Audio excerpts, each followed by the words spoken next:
que Cristo tem, narrada em todo o Evangelho, nas suas 4 vertentes, de Mateus, Marcos, Lucas e João, este é o tempo maior que Cristo passa a falar com alguém. Não foi com nenhum homem, foi com esta mulher que nem sequer era pertencente ao povo judeu.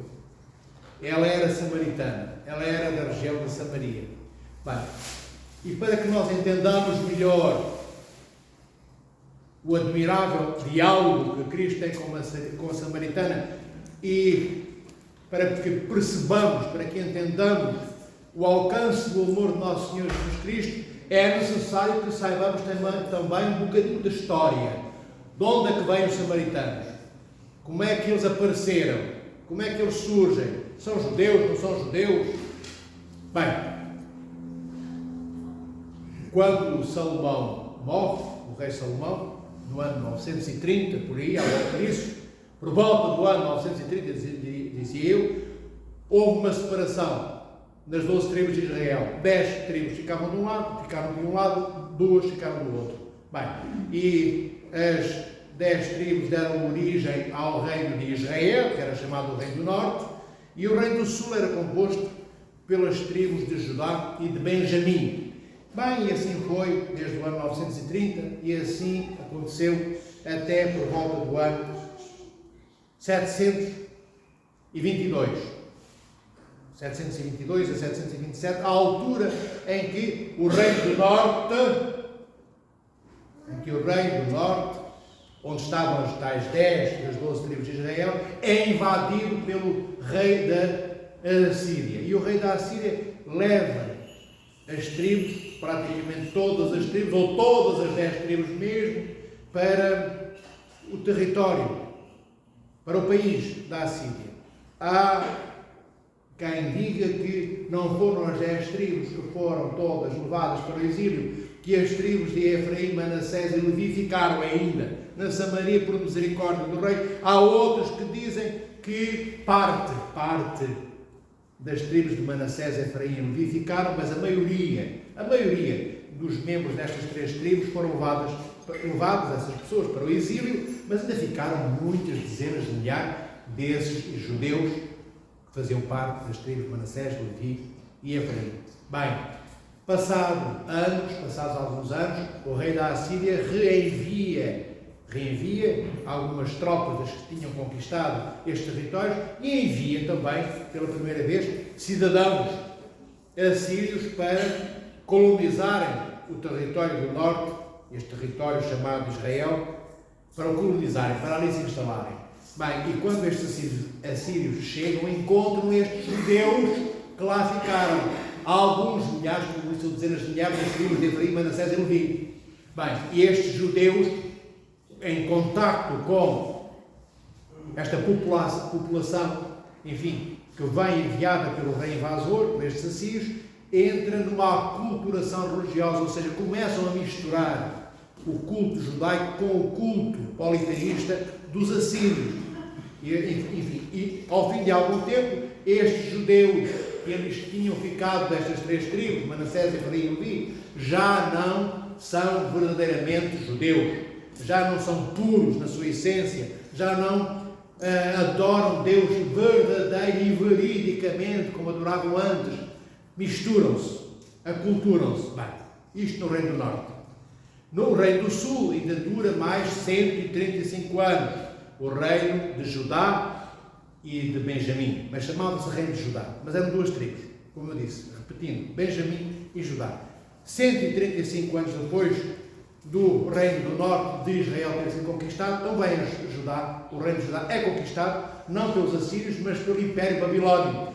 Bem, e vão estas 2 tribos e todos os membros delas levados para a Babilónia, regressando apenas 70 anos depois. Significa isto o quê? Que do reino de Judá, daquelas 2 tribos, da tribo de Judá e da tribo de Benjamim, aquelas centenas de milhares de homens e mulheres que foram levados 70 anos antes, 70 anos depois, certamente não estarão vivos. Talvez as crianças de meses ou de poucos anos de idade, no regresso, 70 anos depois do exílio, o rei da Babilónia permite que o povo, levado 70 anos antes daquele reino, repito, de Judá e de Benjamim, possa regressar à sua terra. Mas certamente que os que regressaram são os descendentes. Não esqueçamos que passaram 70 anos, desde que eles foram levados pelo primeiro rei da Assíria. Bem, e como eu disse, talvez alguns estejam vivos, mas nem se lembram da sua terra mais. Eram crianças de 4, 5, 6 anos e regressam com 75 anos, ou com 80, mas a maioria esmagadora tinha morrido. Bem, e a partir daí, temos apenas um povo, chamado povo judeu, o povo de Israel, e não vamos entrar agora nessa história, porque não vamos falar de história do povo de Israel, só vos quis situar em função dos samaritanos, para sabermos quem eles eram. Bem, a partir daqui, o que é que acontece? Os judeus do sul, estes que regressam depois da Babilónia, quando chegam ao seu reino, veem que aqueles que faziam parte do reino do norte, que já não se chama reino do norte, chama-se a região de Samaria, chamam-se samaritanos, e eles veem que estes samaritanos não são judeus mais como eles. Bem, o sangue já se misturou com os assírios e a adoração a Deus também. Já não adoram o verdadeiro Deus Yahvé. Já não adoram o único Deus, já não são monoteístas, como estes que vêm, estes judeus que vêm da Babilónia são ainda. Eles mantiveram, apesar do exílio, a sua fé integralmente pura. E então os judeus que regressam do exílio não consideram os da Samaria mais judeus. E abominam-nos, tratam-nos como cães. O termo é duro, mas é este. Os judeus, estes judeus voltados, regressados do exílio da Babilónia, abominam e odeiam estes supostos judeus que ficaram ali durante aqueles de 135 anos, lembram-se? Entre o primeiro exílio em 722-27 até 587, quando é o segundo exílio, mais 70 anos, 135, mais 70 dá-nos aqui 205, 210 anos. Logo, durante estes 200 e poucos anos, aqueles judeus, os samaritanos, passaram a chamar samaritanos, porque a cidade principal do reino do norte, que era Israel, se chamava Samaria, a cidade de Samaria, por isso é que eles têm este nome. Então, como eu disse, já não eram considerados pelos judeus do sul, estes que voltaram, repito, para o reino de Judá, verdadeiramente judeus. E desde esta época, estamos a falar, por volta do ano 520, 530, do regresso dos judeus da parte do reino da Babilónia para o reino de Judá, e para aquilo que mais tarde e mais cedo já era também território de Israel. Estamos a falar de cerca de 500 anos que medeiam entre o regresso do exílio e a encarnação do Verbo. Nosso Senhor Deus Salvador Jesus Cristo saiu do ventre de Maria. Logo, o povo judeu regressa a esta região, que era a sua, por volta do ano 520, tendo saído lá, por volta do ano 587. Então vejam, são 500 anos em que os judeus odeiam os samaritanos. E vice-versa. Os samaritanos também não morriam de amor pelos judeus, mas os judeus eram piores no seu ódio, na sua raiva, no seu rancor. Bem, voltando e começando pelo Evangelho de hoje. O Senhor nosso Deus e Salvador Jesus Cristo vai ter com uma mulher da Samaria. Bom, não só é da Samaria, como é mulher. Vejam, agora que já conhecem um bocadinho da história que levou a que os judeus e samaritanos se odiassem, vejam o milagre que é Cristo, que era judeu, ir ter com uma mulher, por volta do meio-dia, hora alta de sol e calor, disponibilizou-se, saindo da sombra e da água fresca, para ir ter com aquela mulher, que era samaritana, que era odiada, que era abominável para todos os judeus. E o Senhor tem este diálogo com a mulher da Samaria, que nós ouvimos no Evangelho. Mas antes de ter o diálogo, nós vemos o quê? Que ela vai pela hora quente, daquele calor estival, tirar água. E porquê é que ela não foi de madrugada, pela fresquinha? Porquê é que não foi ao final do dia? Porque naquela hora de calor estival, certamente a maioria das famílias samaritanas que habitavam aquela aldeia onde ela vivia, ou aquela região, estariam em casa, acoitando-se, protegendo-se do mesmo calor. E como ela, esta samaritana, enquanto samaritana, não era bem vista já pelos judeus, era odiada. Mas também não era amada pelos samaritanos. Porquê? Nós sabemos pelo Evangelho que ela casou 5 vezes, teve 5 maridos, e o marido com o qual ela vivia também não era marido dela. Logo, ela tinha problemas graves. E ela vai buscar a água, escolhendo esta hora, meio-dia, 1 da tarde. Porquê? Para que ninguém a visse, para que ninguém a questionasse, para que ninguém blasfemasse contra ela, lhe lançasse vitupérios e imprecações. O que é que são isto, vitupérios e imprecações? São palavras feias, palavrões, palavras más, que achincalham, que humilham o outro. E ela, para não se sentir mais humilhada do que humilhada ela já vivia, vai olhando à esquerda, à direita, agradecendo a Deus aqueles 48 ou 50 graus de temperatura, porque só ia ela e o cântaro e a água que ela ia encontrar, não havia mais ninguém. Mas eis senão quando a samaritana chega ao poço, está alguém sentado na beira do poço. E é nosso Senhor Jesus Cristo. E o Senhor Jesus Cristo fala-lhe da água, não vou repetir o diálogo todo, porque o Evangelho é longo, diz-lhe, bem, a samaritana começa por dizer que naquele poço beberam Jacob, os seus antepassados de todos os judeus, não é? Bem, e o Senhor diz-lhe que ela não está certa, não está correta, naquilo que ela pensa que adora como Deus, diz que ela está errada, diz que ela não conhece e não sabe o que está a adorar nem o que está a amar, mas que eles, onde Cristo se inclui os judeus, sim, porque dos judeus, diz o Senhor, que vem a salvação. Bem, e depois o Senhor acrescenta, mais tarde, no diálogo, que apesar da salvação vir dos judeus e de ter o templo em Jerusalém e de os samaritanos terem o seu templo no Monte Gerizim, nem no Monte Gerizim, nem na cidade de Jerusalém, este Deus Pai será adorado, mas em corpo, em espírito, e não em verdade, em espírito e em verdade, e não em Jerusalém, nem no Monte Gerizim, nem em qualquer outro templo. Mas isto, amados irmãos e irmãs, não quer dizer que Deus significa com estas palavras que não precisamos de igrejas, templos, que não precisamos agora de presbíteros, de sacerdotes. Adorar a Deus em espírito e em verdade, o que é que pensaram as igrejas da Reforma protestantes? Bem, não precisamos de nada, só de nós próprios, as nossas emoções, as nossas certezas. Hoje lembra das Sagradas Escrituras, está lá dito do nosso Senhor Jesus Cristo que devemos amar a Deus e adorá-lo em espírito e em verdade. E cá vai disto, e adoramos Deus de qualquer forma, em qualquer sítio. Mas não é isto que Cristo quer dizer. Porque não podemos separar estas palavras do nosso Senhor Jesus Cristo de outras palavras que vêm do mesmo Cristo no Evangelho. O Senhor diz que eu sou o caminho, a verdade e a vida. Também, quando o Senhor diz virá o tempo em que adoraremos Deus em espírito e verdade, o que o Senhor quer dizer é que seremos templo do Espírito Santo, como o apóstolo Paulo diz, que nós somos templo do Espírito, que o nosso corpo é templo do Espírito Santo.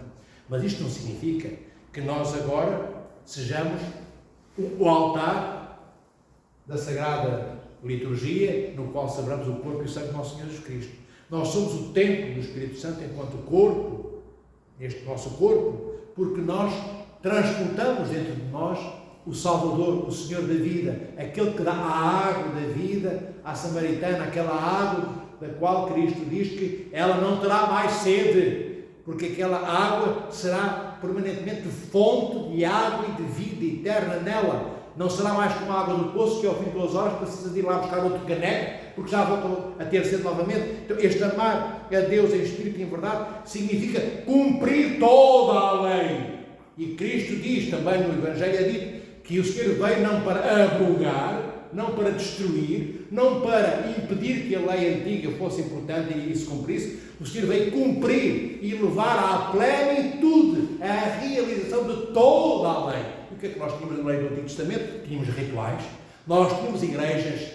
Igreja, nós seria chamar-se hoje igreja, na linguagem do Antigo Testamento, eram as sinagogas, eram um templo, eles existiam, havia rituais, havia liturgia, não como a nossa hoje, mas era uma pré-imagem, um pré-anúncio, uma pré-figuração de toda esta liturgia. Isto para vos dizer o quê? Que quando Cristo diz que virá o tempo em que nem em Jerusalém, nem no Monte Gerizim, Deus será adorado, mas em espírito e em verdade, significa em espírito e em verdade, no cumprimento de tudo o que foi anunciado durante 2000 anos ao povo judeu por este nosso Deus triúnico.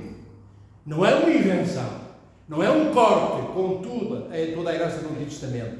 Não esqueçamos que nos primeiros tempos dos apóstolos, amados irmãos e irmãs, quando o Senhor sobe aos céus e desce 10 dias depois o Espírito Santo sobre os apóstolos, não esqueçamos que os apóstolos, todos os dias, iam à sinagoga.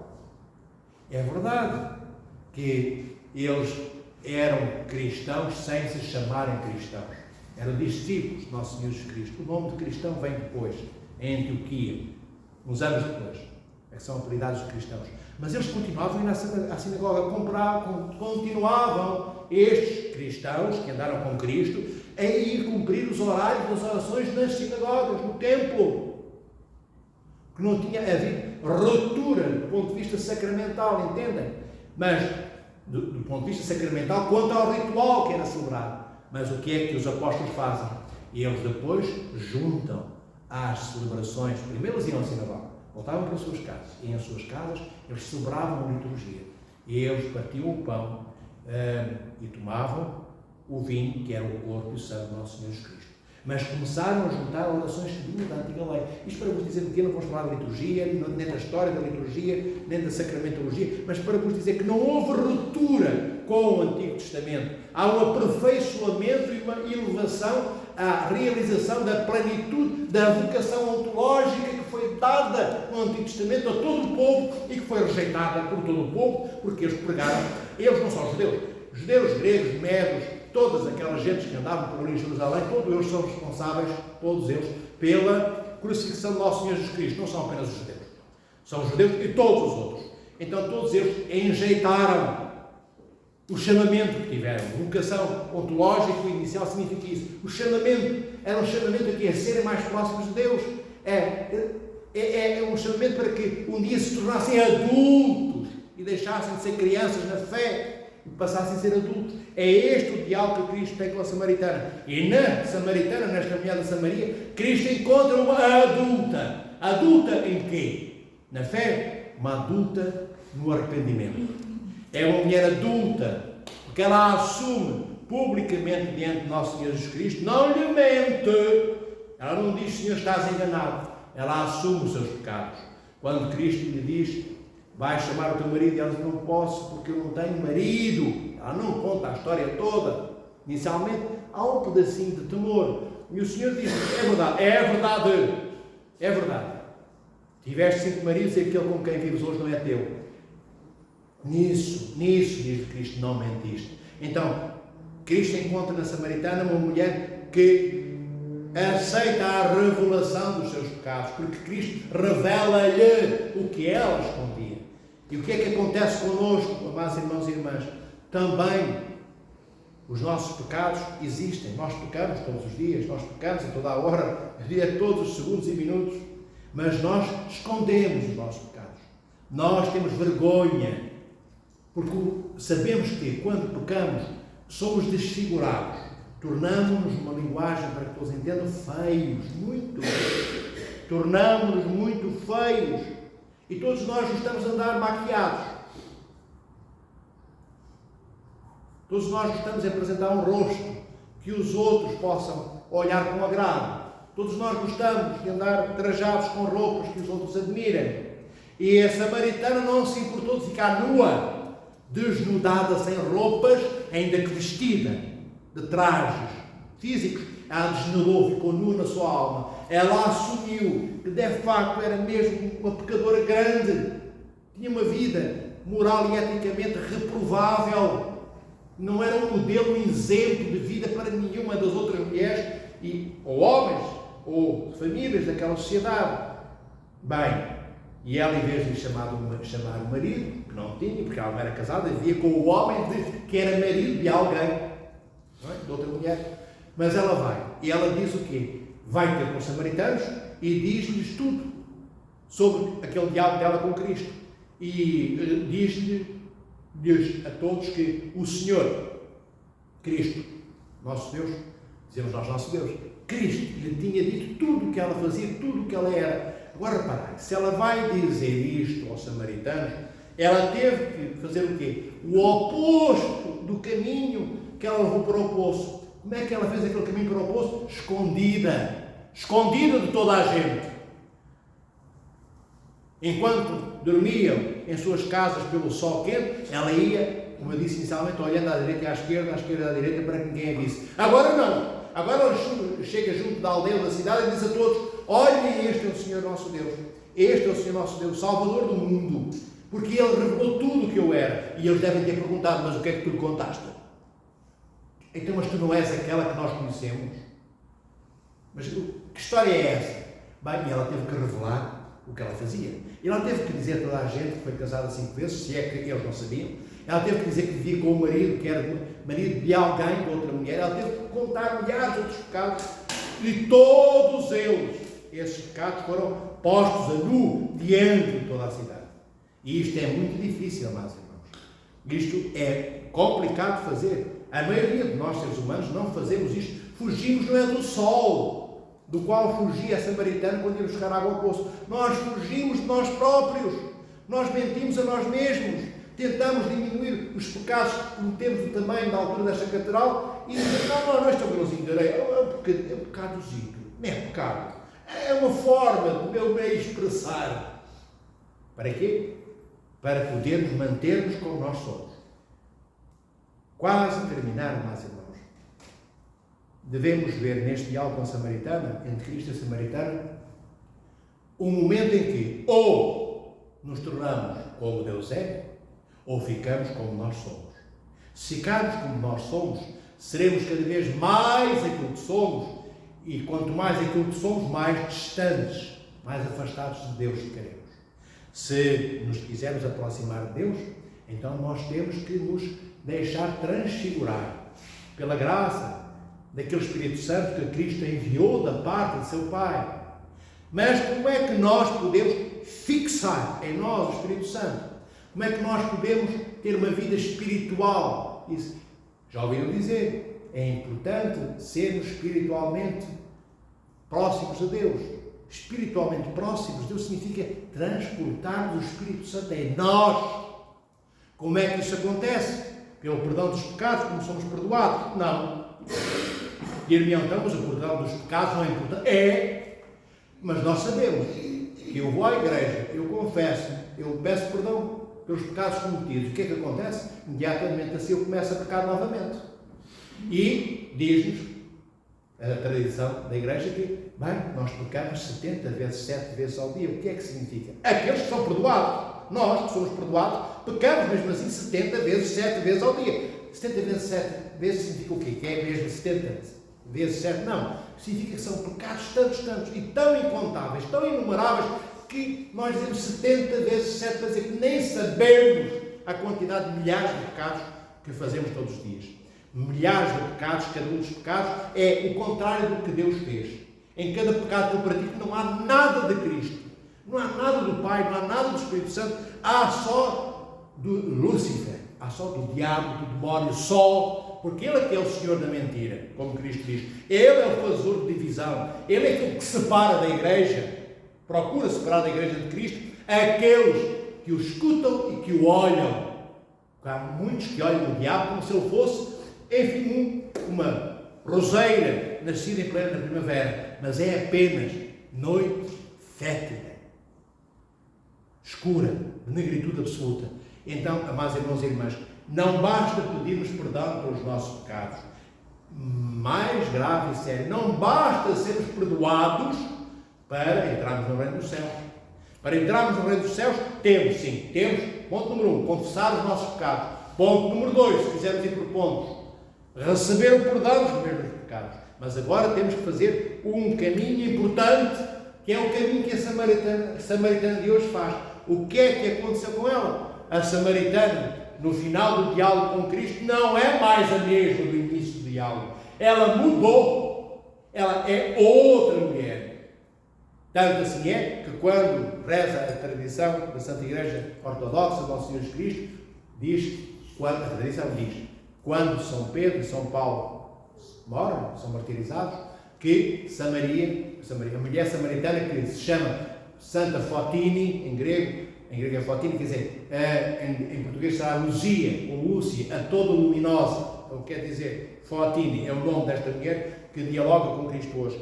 Diz a tradição que após a morte destes dois apóstolos, ela vai para Cartago, e lá ela anuncia o Evangelho com todos os 4 ou 5 filhos que ela tinha, e com a família que foi com ela, e sofre por volta do ano 66, depois de nosso Senhor Jesus Cristo ter subido ao céu, o martírio, e é considerada, amada e venerada como sendo igual aos apóstolos. Vê a mudança radical. Como é que ela morre igual aos apóstolos? Vê aquela mulher que saltou pelo menos 5 vezes de cama em cama, tendo 5 maridos. Não nos é dito se ela se separou, se divorciou, se eles morreram todos um atrás do outro. Não sabemos se teve 5. E depois vivia com um homem que não era marido dela. Ela era pecadora, como começámos por dizer inicialmente. E esta mulher deixa esse caminho onde Cristo não está. Ela quer que aquele encontro que teve com Cristo no poço se perpetue, seja um encontro que não acaba, um encontro que ela vive e revive em cada minuto da sua vida até que o martírio chegue, e o martírio chega no ano 66, 30 e muitos anos depois de ela ter tido aquele diálogo com Cristo. Então esta mulher é igual aos apóstolos, ela é santa, ela entrará no dia do juízo final no reino dos céus, Santa Fotine, Santa Luzia ou Santa Lúcia, como queiramos, se for em português, porque ela não só pediu perdão pelos seus pecados, como ela mudou, ela transfigurou-se naquilo que Cristo é, e naquilo que Cristo era, naquilo que aquele Cristo que teve um diálogo com ela lhe ensinou que era importante que ela fosse. Então ela não é mais aquela mulher antiga, ela é a mulher renascida, ela é a mulher nova que nós encontramos, nascida e revivificada por aquela água que o Senhor lhe diz, que é o próprio Espírito Santo nela, que a vivifica para que ela não tenha mais sede. Ela não bebe mais a água do poço apenas. Ela bebeu sim, quando viveu até o martírio, como todos nós beberemos, porque também precisamos de água física para alimentarmos este corpo. Mas o que o Senhor diz é que esta água terminará. Dela teremos sempre sede. Quando o corpo morrer, não beberemos mais esta água. Mas se outra água, aquela que se torna fonte, uma fonte é o quê? Uma fonte é algo que fabrica água. É algo de onde sai água permanentemente. Então, esta vida do Espírito Santo é água em nós, é vida em nós, é vida que não acaba, são células que não envelhecem, são cancros que não aparecem, é cabelo que não cai, é olho que não deixa de ver, é perna que não manca, é a regeneração do homem, não só do seu corpo físico como da sua alma, mas nós temos que querer mudar, amados irmãos e irmãs, não apenas pedir o perdão dos nossos pecados, é importante e é condição necessária para o próximo passo na mesma caminhada rumo a Cristo. Mas temos que, depois de pedir o perdão dos pecados, depois ouvir, amados irmãos. Às vezes eu sei que é muito chato, muito apito a falar. Todos queremos já ir para casa, estamos cansados. Mas teremos muitos dias para estarmos em nossa casa. Até ao último dia em que não estaremos, porque a morte nos chamou para o cemitério. E nós vamos. Alguém pode contrariar a morte? Pode? Nós vamos. Vamos porquê? Porque nos levam. A morte conduz ao túmulo. Ninguém, e também os familiares não nos podem deixar em casa porque a lei portuguesa não permite que corpos mortos fiquem sentados à mesa, nem na sanita, nem na casa de banho, nem sentados no jardim. Então, acordemos um pouquinho, mas é importante sabermos porque é que somos cristãos ortodoxos. Saber porque é que as questões é importante, que é assim que os padres da igreja nos ensinam. Pedir o perdão dos pecados é importante, mas não chega a nada. Eu peço perdão e vou embora e peco. Eu tenho que pedir perdão dos pecados e ir embora e não pecar. Mudar. Ou se peco, mas tenho noção dos pecados que cometo. Já não os diminuo, agiganto-os. Para ter vergonha dos atos que cometo. Para que me transfigure e seja como Santa Fotine, Santa Luzia ou Santa Lúcia, ou como Santa Maria do Egito, que nós, durante a Grande Quaresma, no domingo anterior ao de Ramos, ouvimos a história da vida dela. Ela é prostituta, não é? Vivia de luxúria, mas quando ela faz aquela promessa à Santa Mãe de Deus, para poder deixar a cruz do seu filho, e ela sai e ela lembra essa promessa. Santa Maria do Egito, lembra-se e muda. Ela não volta para a cama, prostituindo-se com outros homens. Ela não volta a ser embarcadiça, nem a entregar o corpo para pagar com as moedas que não tinha, o barco para transportar para outra margem. Ela despe-se, e despe-se literalmente.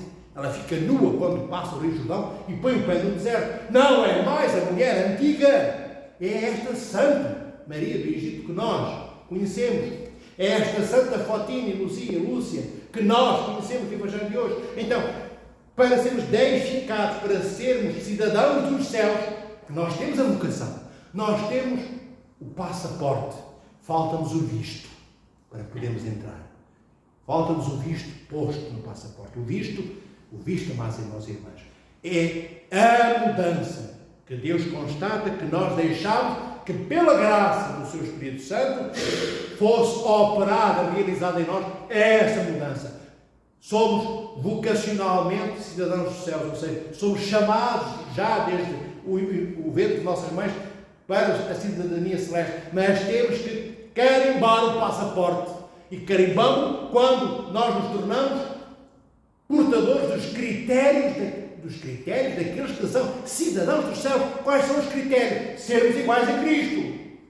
Sermos iguais a Cristo. Sermos semelhantes à Mãe de Deus. Sermos semelhantes a Santa Fotina, a Santa Maria do Egito, aos apóstolos, a todos os padres e santas, iguais aos apóstolos que viveram em 2000 anos de igreja. Nós, ser cidadão dos céus não é para marginais que entram escondidos no reino, como os bandidos, ladrões e toda a espécie medíocre de pessoas humanas más que entram nas cidades para roubar ou pilhar. No reino dos céus não entram ladrões, a não ser que sejam arrependidos. Não entram marginais, a não ser que o tenham sido e agora sejam santos. Mas não entra marginal no reino dos céus para praticar marginalidade, nem ladrão para roubar no reino dos céus. Entram todos os ladrões que se arrependeram de ter roubado e que não são mais ladrões. E como eu disse, assassinos que agora, em vez de tirarem o sangue aos outros, deram a sua própria vida, enquanto viveram por todos os outros. Entrar no reino dos céus significa ser deificado, sermos Deus como Deus é Deus, com todas as distâncias salvaguardadas. Não vou explicar hoje, já vos expliquei, explicando praticamente sempre. O que é que significa ser deificado? Temos que ser como Deus é. E para isso temos que fazer este caminho que a mulher samaritana fez, este caminho que Santa Maria do Egito fez. É este o caminho que somos convidados por Cristo Nosso Senhor a fazer. É por isso que o Senhor subiu à cruz, desceu ao Hades e ressuscitou, para que nós tivéssemos a possibilidade de mudarmos e sermos cidadãos dos céus como Ele, Cristo, é. É isto que temos que fazer. Terminando. Para entrarmos no reino dos céus, temos que mudar. Não temos que mudar. Repito, temos que mudar. Não podemos entrar no reino dos céus como nós somos. Ninguém entra no reino dos céus como é. Não adianta. Uns dizem que somos todos iguais. Outros dizem que somos todos diferentes. O que nos importa, amados irmãos, é que temos de ser todos iguais a Cristo. Todos. E todas, custe o que custar. Para quem achar que vale a pena o custo, qual é o custo? O custo é o custo de nos afastarmos da nossa mediocridade. Nós gostamos de andar agarrados às coisas deste mundo, mas as coisas deste mundo são medíocres. E porquê que eu digo que são medíocres? Todas elas são ilusão pura. São criação dos homens. São artifícios, são ilusões. Não há nada de verdadeiro naquilo que o homem cria, amados irmãos e irmãs. O que há de verdadeiro, de verdade e verdadeiro, é naquilo que há alguns homens e mulheres dóceis, isto é, que se deixam conduzir pelo Espírito Santo, anunciam. Não no que eles criam, não no que eles fazem, mas no que eles anunciam da parte de Cristo. Ainda temos. E aproveitemos os poucos homens e mulheres que este mundo ainda tem. Na Igreja do Nosso Senhor Jesus Cristo, desde Nova Zelândia até Montatos, até aos Estados Unidos, enfim, por todo o planeta Terra, há ainda aqueles que são receptáculos do Espírito Santo. E aqueles que são receptáculos do Espírito Santo são aqueles que mudam. São aqueles que receberam o Espírito Santo como Maria Madalena recebeu. neste diálogo com Cristo. Ela abriu espaço quando assume, sem vergonha, todos os pecados que ela havia cometido. Ela é receptáculo do Espírito Santo. E o Espírito Santo, estando nela, transfigura. Mas Deus não vem curar-me se eu não pedir a cura. Cristo não enviará o Espírito Santo da parte do Pai para que eu mude um côvado. Se eu não disser, Senhor, eu quero ser diferente, eu quero ser igual a ti, eu quero mudar. Se eu não disser isto, não acontece nada. Por isso nós pedimos nas nossas orações, rezamos e rezamos, pensamos nós, às vezes até horas, e não acontece nada. Porquê? Porque não somos portadores do Espírito Santo. E porquê é que não somos portadores do Espírito Santo? Porque não mudarmos um milímetro naquilo que éramos. Mas rezamos muitos Pai Nossos, muitos credos, muitas Ave Maria, Senhor Cristo, Deus vivo, durante horas, 3, 4 horas por dia, alguns até. E não acontece nada.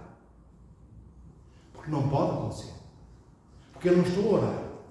Eu estou a verborrear, a dizer, a realizar fórmulas e a dizê-las, palavras, sem conteúdo. Porque eu estou a propalar, a anunciar audivelmente, a usar termos nos quais Deus não está.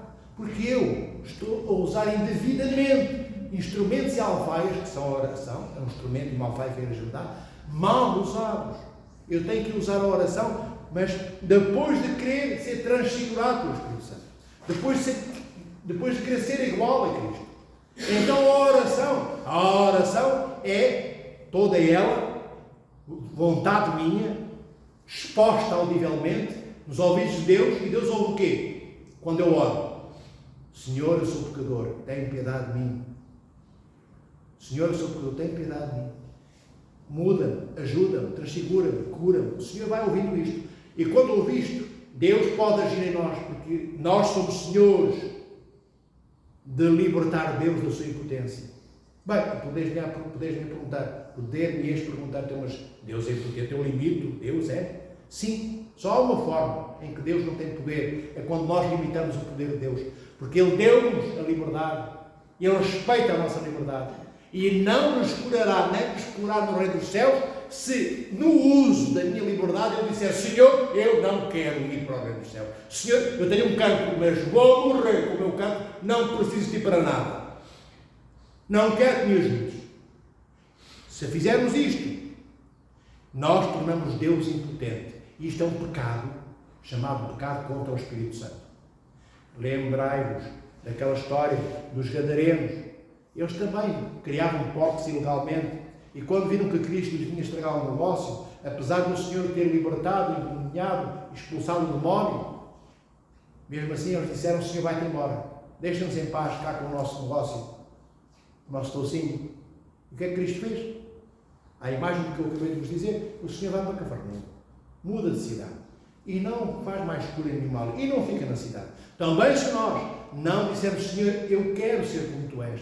Olha a miséria que eu sou. Eu estou a dizer que eu quero, mas eu sei que eu não consigo. Eu não tenho força. Basta dizermos isto nas nossas orações, amados irmãos e irmãs, e todas as orações e rosários da oração de Jesus, da oração do coração, Senhor Cristo, Deus vivo, Pai Nosso, Credo, Ave Maria, tudo isto floresce. A oração torna-se holofotes que nos alumiam o caminho para encontro com Deus. O Espírito Santo já está posto em nós.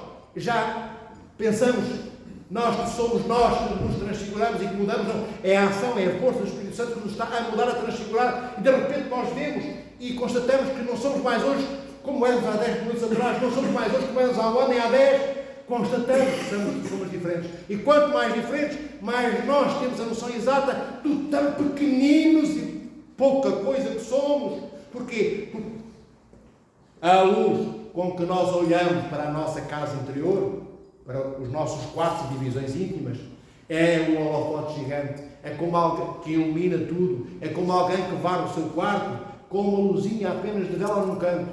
Bem, ele varreu o quarto, é verdade, durante a noite, mas quando vier o dia, ele vai ver que, apesar de ter varrido a casa à noite, com aquela luzinha pequenina, vai ver quando amanhecer, quando entardecer, durante o dia, e afinal, isto não ficou limpo. Há muita sujidade por aqui que eu não vi. E não vi porquê? Porque a luz que iluminava era pequenina.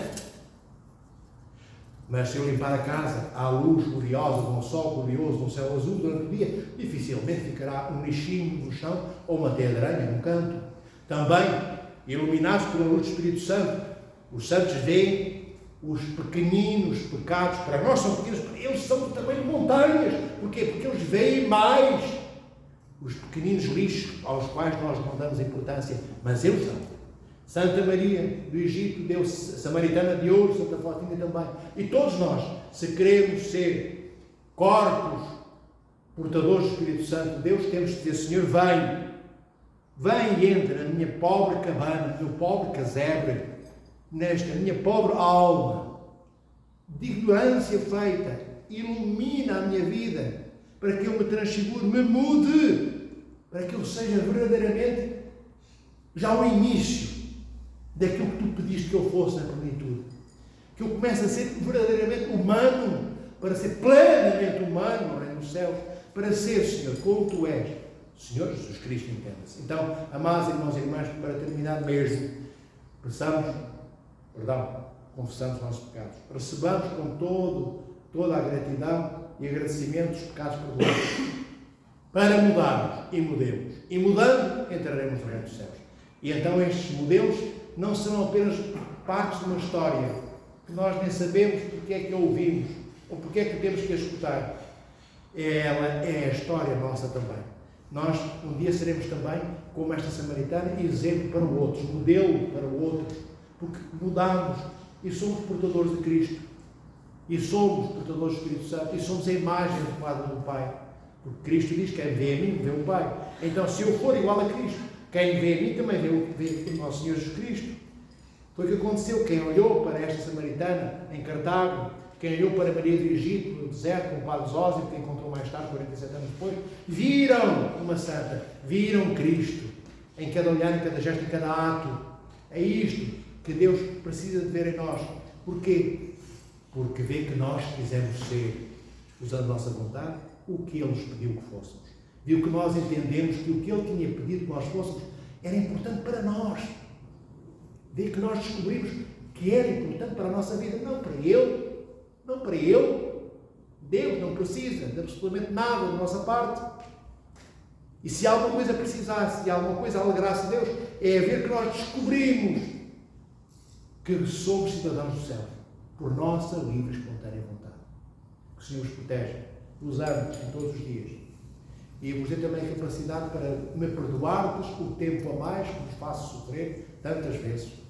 Sofrer no sentido em que sois caridosos e tendes paciência e amor para ouvir as minhas longas diatribes, estas homilias que deviam ter o máximo 12 minutos, que às vezes têm 35, 30, 28 ou 40, mas é porque o tempo é pouco e as trevas aproximam-se deste mundo e já o habitam em alguns locais e em alguns corpos e almas. Então é importante estarmos juntos, sobretudo para partilharmos o corpo e o sangue do nosso Senhor Jesus Cristo, sobretudo e sobre todas as coisas, para depois sermos também transportadores do Cristo que comungamos, para que quando passarmos as árvores nas suas folhas mexam na nossa direção. Porquê? Porque somos muito importantes? Não, porque somos veículos da graça de Deus.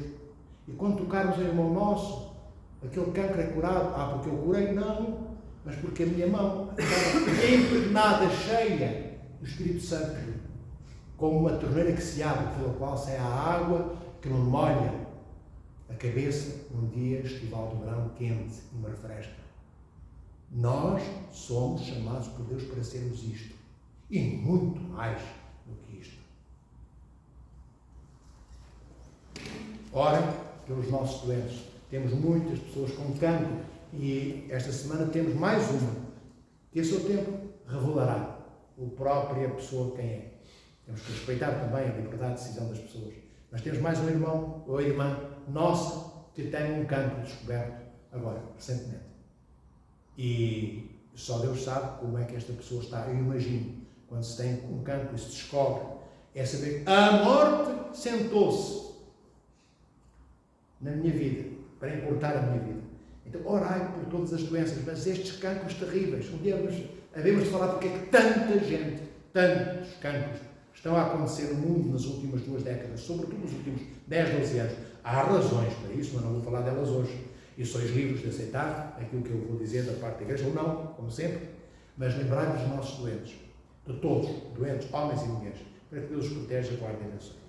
Pelas orações de nosso Pai Santo, ao Cristo nosso Deus. Glória a Deus, Cristo nosso Deus e nossa esperança. Glória